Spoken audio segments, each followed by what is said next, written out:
പുതിയ വീഡിയോയിലേക്ക് എല്ലാവർക്കും സ്വാഗതം.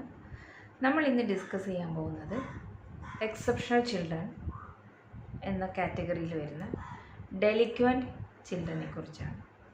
എന്താണ് ജുവനൽ ഡെലിക്വൻസി? ഏതൊക്കെ ഫാക്ടേഴ്സാണ് ഇത്തരത്തിലുള്ള ജുവനൽ ഡെലിക്വൻസിക്ക് കാരണമാകുന്നത്? Influencing factors of juvenile delinquency and preventive measures. ഈ ജുവനൽ ഡെലിക്വൻസിക്ക് അത്തരത്തിലുള്ള ആ ഒരു അവസ്ഥയെ പ്രിവെൻറ്റ് ചെയ്യാൻ വേണ്ടി നമ്മൾ എന്തൊക്കെ മെഷേഴ്സാണ് നമ്മൾക്ക് എടുക്കാൻ പറ്റുന്നത് തുടങ്ങിയ കാര്യങ്ങളൊക്കെയാണ് ഇന്നത്തെ ഈ വീഡിയോയിൽ ഉൾപ്പെടുത്തിയിട്ടുള്ളത്. ആദ്യം എന്താണ് ജുവനൽ ഡെലിക്വൻസി അല്ലെങ്കിൽ ഡെലിക്വൻസി എന്ന് പറയുമ്പോൾ എന്താണ് ഉദ്ദേശിക്കുന്നത്? A ഡെലിക്വൻറ്റ് child is A child of certain age who has violated a criminal law or engaged in indecent, disobedient or immoral conduct. അത്തരത്തിലുള്ള കുട്ടികളെയാണ് നമ്മൾ ഡെലിക്വൻറ്റ് ചൈൽഡ് എന്ന് പറയുന്നത്.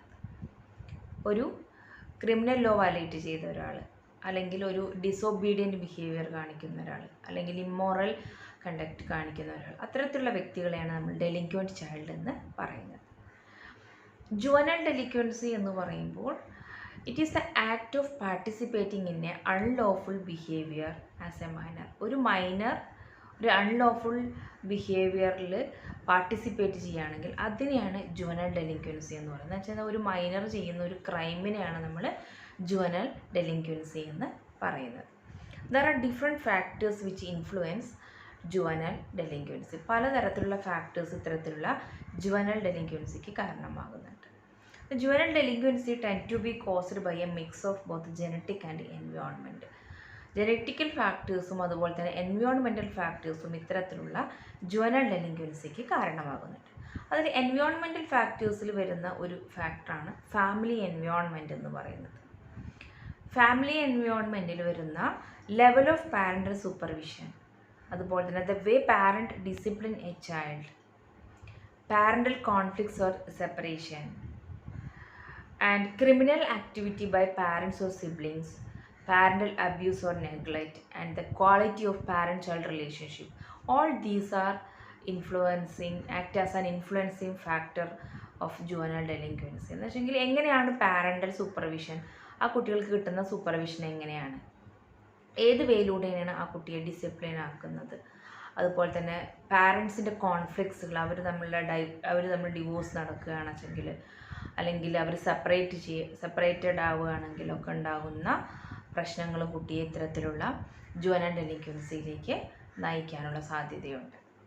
And parental abuse, neglect and the quality of parent child relationship തുടങ്ങിയ കാര്യങ്ങൾ. പിന്നെ മാത്രമല്ല ഈ ഫാമിലി ഫാക്ടേഴ്സ് എന്ന് പറയുമ്പോൾ the neglect and abuse or absence of proper parental supervision, ഇതൊക്കെ ഈ ജുവനൽ ഡെലിക്വൻസിക്ക് ഇൻഫ്ലുവൻസ് ചെയ്യുന്ന ഫാക്ടേഴ്സ്. അല്ലെങ്കിൽ ഇത്തരം പ്രശ്നങ്ങളൊക്കെ ഉണ്ടാകുന്ന സമയത്ത് കുട്ടികൾ അത്തരത്തിലുള്ള അൺലോഫുൾ ആക്ടിവിറ്റീസിൽ പാർട്ടിസിപ്പേറ്റ് ചെയ്യാനുള്ള സാധ്യതകൾ കൂടുതലാണ്. ആൻഡ് വേറെ ഒരു ഫാമിലിയുമായി ബന്ധപ്പെട്ടൊരു കാര്യമാണ് the parents who demonstrate lack of respect of law and social നോം of the country may be imbibe the same. ചില പാരൻസുകൾ എങ്ങനെയായിരിക്കും, അവർ സൊസൈറ്റിയുടെ നോംസിനെ അല്ലെങ്കിൽ ലോസിനെ ഒന്നും റെസ്പെക്റ്റ് ചെയ്യുന്ന ആളുകളായിരിക്കും. അത്തരത്തിലുള്ള പാരൻസിൻ്റെ കുട്ടികളും അതേ ഒരു മെൻറ്റാലിറ്റി ആയിരിക്കും ഈ ലോസിനോടും സോഷ്യൽ നോംസിനോടും കാണിക്കുന്നത്. പിന്നെ പാരൻസിനോട് വീക്കർ അറ്റാച്ച്മെൻറ്റുള്ള അല്ലെങ്കിൽ ഫാമിലിനോട് വീക്കർ അറ്റാച്ച്മെൻറ്റുള്ള കുട്ടികളും ഇത്തരത്തിലുള്ള ജുവനൽ ഡെലിക്വൻസിയിൽ പാർട്ടിസിപ്പേറ്റ് ചെയ്യാനുള്ള സാധ്യത കൂടുതലാണ്. ഇതാണ് ഫാമിലിയുമായി ബന്ധപ്പെട്ട് വരുന്ന ഇൻഫ്ലുവൻസിങ് ഫാക്ടേഴ്സ്. നെക്സ്റ്റ് ഒരു ഫാക്ടറാണ് സബ്സ്റ്റൻസ് അബ്യൂസ് ഫാക്ടർ എന്ന് പറയുന്നത്. Substance abuse found in A majority of juvenile delinquents cases. ഈ ജുവനൽ ഡെലിക്വൻസ് കേസസിൽ പലപ്പോഴും അത് സബ്സ്റ്റൻസ് അബ്യൂസുമായി ബന്ധപ്പെട്ടിട്ടുള്ളതാണ്. എന്ന് വെച്ചാൽ juveniles today are using more powerful drugs than adolescence 10 years ago. 10 years ago adolescence ഉപയോഗിച്ചിരുന്ന ഡ്രഗ്സിനേക്കാൾ കൂടുതൽ പവർഫുൾ ആയിട്ടുള്ള ഡ്രഗ്സാണ് ഇപ്പോഴത്തെ കുട്ടികൾ ഉപയോഗിക്കുന്നത്. അപ്പോൾ അതുകൊണ്ട് തന്നെ എന്താണ് അവർ these children start consuming drugs at younger age. ചെറുപ്പത്തിൽ തന്നെ ഇത്തരത്തിലുള്ള പവർഫുൾ ആയിട്ടുള്ള ഡ്രഗ്സുകൾ ഉപയോഗിച്ച് തുടങ്ങുന്നു. അതുപോലെ ഈ ഇല്ലീഗലായിട്ടുള്ള അല്ലെങ്കിൽ ഈവൻ അത് ലീഗലാണെങ്കിൽ കൂടിയും ആ പ്രായത്തിലുള്ള കുട്ടികൾ ഉപയോഗിക്കാൻ പാടില്ല. അപ്പോൾ അത്തരത്തിലുള്ള ലീഗലോ അല്ലെങ്കിൽ ഇല്ലീഗലോ ആയിട്ടുള്ള സബ്സ്റ്റൻസ് അബ്യൂസുകൾ കുട്ടികളെ ഇത്തരത്തിലുള്ള ക്രൈംസിന് കമ്മിറ്റ് ചെയ്യാനുള്ള ഒരു കാരണമാകുന്നു എന്നതാണ്. അപ്പോൾ ഈ when a child is under the influence of drug or alcohol, he is most likely to engage in destructive, harmful and illegal activities. അപ്പോൾ ഇത്തരത്തിലുള്ള ഡ്രഗ്സിൻ്റെ അതുപോലെ തന്നെ ആൽക്കഹോളിൻ്റെ ഒക്കെ ഇൻഫ്ലുവൻസിലുള്ള ഒരു കുട്ടിയെ സംബന്ധിച്ചിടത്തോളം he is most likely to engage destructive and harmful and illegal activities. അത്തരത്തിലുള്ള destructive ആയിട്ടുള്ള ഹാംഫുൾ ആയിട്ടുള്ള അല്ലെങ്കിൽ ഇല്ലീഗൽ ആക്ടിവിറ്റിയിൽ ഇൻവോൾവ് ചെയ്യാനുള്ള സാധ്യത കൂടുതലാണ് ഇവർ. പിന്നെ വേറൊരു ഇൻഫ്ലുവൻസിങ് ഫാക്ടറാണ് പിയർ ഇൻഫ്ലുവൻസ് എന്ന് പറയുന്നത്. നമുക്കറിയാം അഡോളസൻസ് ഏജിൽ ഏറ്റവും കൂടുതൽ പിയർ ആക്സെപ്റ്റൻസ് ആഗ്രഹിക്കുന്നൊരു സമയമാണെന്ന് നമ്മൾ ഓൾറെഡി പഠിച്ചിട്ടുണ്ട് അല്ലേ. അപ്പോൾ ചില സമയത്ത് പിയർ ഗ്രൂപ്പിൽ നിന്ന് റിജക്റ്റ് ചെയ്യപ്പെടാറുണ്ട്, പിയർ റിജക്ഷൻ ഉണ്ടാവാറുണ്ട്. അപ്പോൾ peer rejection in childhood is also a large predictor of juvenile delinquency. This rejection can affect child's ability to be socialized properly and often lead them to gravitate towards the antisocial peer groups. അപ്പോൾ peer rejection ഉണ്ടാവുന്ന സമയത്ത് ഈ കുട്ടികൾക്ക് അവരുടെ socialise ചെയ്യാനുള്ള ഒരു അവസരമാണ് നഷ്ടപ്പെടുന്നത്. അപ്പോൾ അത്തരത്തിൽ പിയർ റിജക്ഷൻ ഉണ്ടാകുന്ന കുട്ടികൾ സ്വാഭാവികമായും ആൻറ്റി സോഷ്യൽ ആക്ടിവിറ്റിയിൽ എൻഗേജ് ചെയ്യുന്ന പിയർ ഗ്രൂപ്പിലേക്ക് അട്രാക്റ്റ് ചെയ്യപ്പെടാനുള്ള ഒരു സാധ്യതയുണ്ട്.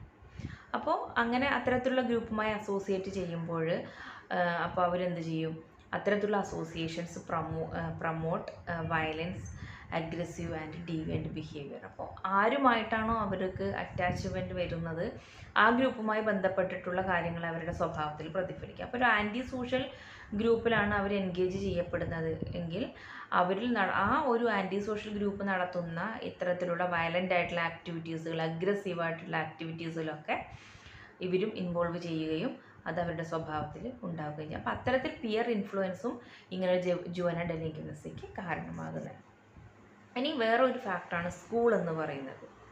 അപ്പോൾ സ്കൂൾ എങ്ങനെയാണ് കുട്ടികളെ ജുവനൈൽ ഡെലിൻക്വൻസിയിലേക്ക്, ഇത്തരത്തിൽ ക്രിമിനൽ ആക്ടിവിറ്റിയിലേക്ക് ഇൻവോൾവ് ചെയ്യാൻ വേണ്ടിയിട്ട് കാരണമാകുന്നത്. ഇപ്പോൾ ഒരു എക്സാമ്പിൾ പറയുമ്പോൾ സിവിയർ പണിഷ്മെൻറ്റ്, നമ്മൾ സ്കൂളുകളിലൊക്കെ കൊടുക്കുന്ന സിവിയർ പണിഷ്മെൻറ്റ് സ്വാഭാവികമായും കുട്ടികളിലേക്ക് ഇത്തരത്തിലുള്ള ഒരു ക്രിമിനലൈസ്ഡ് ആക്ടിവിറ്റിയിലേക്ക് പോകാനുള്ള സാധ്യതയുണ്ട് എന്നാണ് പറയുന്നത്. സിവിയർ പണിഷ്മെൻറ്റ് കൊടുക്കുന്ന സമയത്ത് അവർ അത് ഇത്തരത്തിലുള്ള ക്രിമിനലൈസ്ഡ് ആക്ടിവിറ്റിയിലേക്ക് എൻഗേജ് ചെയ്യാനുള്ള ഒരു കാരണമാക്കി മാറുന്നു. അതുപോലെ തന്നെ സ്കൂളുകളിൽ ഉള്ള ഇൻഇക്വാലിറ്റീസ്, അത് ടീച്ചേഴ്സിൻ്റെ ഭാഗത്ത് നിന്ന് കുട്ടികളോട് കാണിക്കുന്ന ഇൻഇക്വാലിറ്റീസ്, അപ്പോൾ അതിലുണ്ടാകുന്ന വിഷമവും കുട്ടികൾ ഇത്തരത്തിലുള്ള അൺലോഫുൾ ആക്ടിവിറ്റിയിൽ എൻഗേജ് ചെയ്യാനുള്ള ഒരു കാരണമായിട്ട് മാറുന്നു.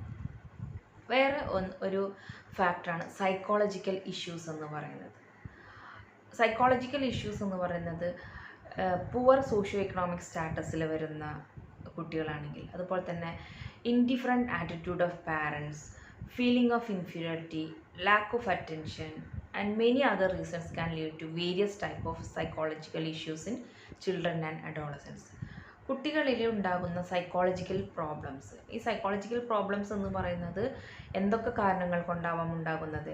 ആറ്റിറ്റ്യൂഡ് ഓഫ് പാരൻറ്റിൻ്റെ ആറ്റിറ്റ്യൂഡ് കാലം, അതുപോലെ തന്നെ ഇൻഫീരിയോറിറ്റി കോംപ്ലക്സ് ഉള്ള കുട്ടികൾ, അതുപോലെ ലാക്ക് ഓഫ് അറ്റൻഷൻ പാരൻസിൻ്റെ ഭാഗത്തു നിന്നാണെങ്കിലും ശരി, സ്കൂളിലെ ടീച്ചേഴ്സിൻ്റെ ഭാഗത്തു നിന്നാണെങ്കിലും ശരി, ലാക്ക് ഓഫ് അറ്റൻഷനുള്ള കുട്ടികൾ, അതുപോലെ തന്നെ അത്തരത്തിൽ പല റീസൺസ് ഉള്ള കുട്ടികൾ, ഇവർക്ക് ആ റീസൺസൊക്കെ ഇവരിൽ സൈക്കോളജിക്കൽ ഇഷ്യൂസ് ഉണ്ടാക്കാൻ കാരണമാകും. അപ്പോൾ ആ സൈക്കോളജിക്കൽ ഇഷ്യൂസ് ഉണ്ടാകുമ്പോൾ അതിൻ്റെ ഫലമായിട്ട് depression, fears, complex, excessive aggression ഇതൊക്കെ ഉണ്ടാവും.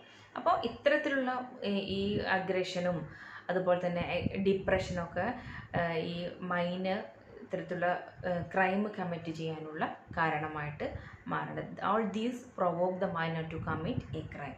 ഒരു ക്രൈം കമ്മിറ്റ് ചെയ്യാനുള്ള ഒരു പ്രൊവോക്കേഷനായിട്ട് ഈ സൈക്കോളജിക്കൽ ഇഷ്യൂസൊക്കെ ആ കുട്ടിയിൽ ആയി ഒരു ഇൻഫ്ലുവൻസിങ് ഫാക്ടറായിട്ട്.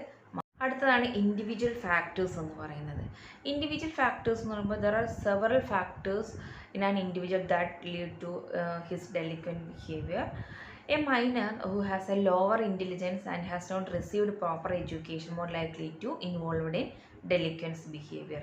ലോവർ ഇൻ്റലിജൻസും അതുപോലെ തന്നെ ലാക്ക് ഓഫ് പ്രോപ്പർ എഡ്യൂക്കേഷനും എന്തിന് കാരണമാകുന്നുണ്ട്? ഇത്തരത്തിൽ ക്രിമിനൽ ആക്ടിവിറ്റിയിൽ ഒരു മൈനർ ഇൻവോൾവ് ചെയ്യാൻ കാരണമാകുന്നുണ്ട്. അതുപോലെ തന്നെ some other factors like impulsive behaviour, uncontrolled aggression, inability to delay gratification, ഇതും എന്തിന് കാരണമാകുന്നുണ്ട്? ഒരു മൈനർ ഇത്തരത്തിലുള്ള ജുവനൈൽ ഡെലിക്വൻസിയിൽ ഇൻവോൾവ് ചെയ്യാനുള്ള കാരണമായിട്ട് മാറാറുണ്ട്. പിന്നെ അതുപോലെ തന്നെ ഒരു വ്യക്തിയുടെ മെൻ്റൽ ഹെൽത്തുമായി ബന്ധപ്പെട്ടിട്ടുള്ള അയാളുടെ മെൻ്റൽ ഹെൽത്ത് ഫാക്ടേഴ്സ്, അതുപോലെ തന്നെ mental state of an individual, ഇതെല്ലാം തന്നെ ഒരു ജുവനൈൽ ഡെലിക്വൻസിയിൽ ഒരു വ്യക്തി ഇൻവോൾവ് ചെയ്യാനുള്ള കാരണമായിട്ട് മാറാറുണ്ട്. അടുത്തത്, എങ്ങനെയാണ് നമ്മൾ ഇത്തരത്തിലുള്ള juvenile delinquency preventions of juvenile delinquency, എന്തൊക്കെ പ്രിവെൻറ്റീവ് മെഷേഴ്സാണ് നമ്മൾക്ക് എടുക്കാൻ പറ്റുന്നത്? The first one is individual programmes. Individual programmes involves the prevention of delinquency through counselling, psychotherapy and proper education. Individual പ്രോഗ്രാംസിലൂടെ നമ്മൾ എങ്ങനെയാണ് ജുവനൈൽ ഡെലിക്വൻസി പ്രിവെൻറ്റ് ചെയ്യുന്നത്?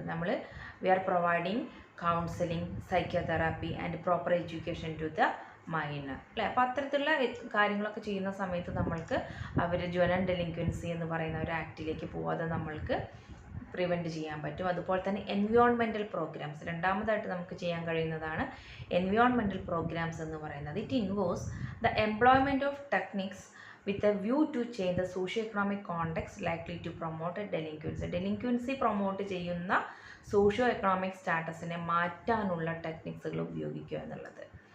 നമ്മൾ പറഞ്ഞിട്ടുണ്ട് സോഷ്യോ എക്കണോമിക് സ്റ്റാറ്റസുകളും ജുവനൈൽ ഡെലിക്വൻസിക്ക് കാരണമാകുന്നുണ്ട്, അല്ലേ? അപ്പോൾ അത്തരത്തിലുള്ള സോഷ്യോ എക്കണോമിക് കോണ്ടെക്സ്റ്റുകളെ ചേഞ്ച് ചെയ്യാൻ പറ്റുന്ന തരത്തിലുള്ള ടെക്നിക്സുകൾ എംപ്ലോയ് ചെയ്യുക എന്നുള്ളതാണ് എൻവയോൺമെൻറ്റൽ പ്രോഗ്രാമിലൂടെ നമ്മൾ ഉദ്ദേശിക്കുന്നത്. Next one, prevention services include activities such as substance abuse education, treatment, family counselling, youth mentoring, parenting education, education support and youth sheltering തുടങ്ങിയ പ്രിവെൻറ്റീവ് സർവീസസുകൾ കൊടുക്കുക.